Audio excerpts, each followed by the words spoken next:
In Iraq in a horrifying attack by a fellow soldier in Baghdad. Well, now 10 months later, his grieving mother is in danger of being deported. NBC's Ron Allen is here with the disturbing details. Ron, what's happening here? Well, this is a very unusual and tragic story that we don't often hear about the consequences of war and things of that nature. Sergeant Christian Bueno Gallos was killed in Iraq back in May of last year by a mentally disturbed U.S. soldier who also killed 3 others when he opened fire at a clinic in Baghdad. Back here in the United States, he was in the process of trying to get permanent residency status for his mother, who's an immigrant from Peru. But when his mother lost her son, she may have also lost her dream of becoming an American citizen. Eugenia Galdos says she was in the final stages of securing permanent legal status in the U.S. when her son died in a hail of gunfire by a deranged soldier at a U.S. clinic in Baghdad. He was 25 and had enlisted in the Army Reserves right after finishing high school. He became a U.S. citizen while serving.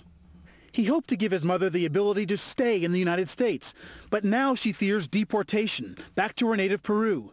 Her application put on hold, being reevaluated because her son was her sponsor. I have something of mine buried in this country, and I don't want to leave my son here. He gave his life for this country.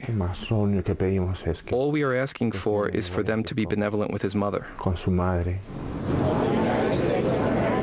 But under the law, which some lawmakers are trying to change, the soldier's mother's case must now be reviewed. She's been in the United States nearly 20 years. There's no doubt that her price of admission has been paid far beyond what any of us could ever expect of any of us. And I would say that she's as much of an American as any of us, if not more of an American.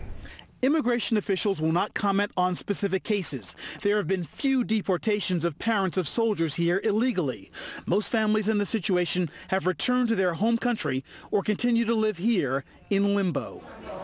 One practical problem Mrs. Galdos faces is that there is a very long line for people trying to get permanent residency status in the United States.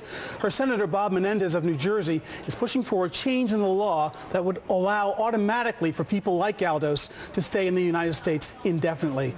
And that's actually likely what's going to happen, some kind of humanitarian exemption for her. We're sure hoping for that. Thank you, Ron.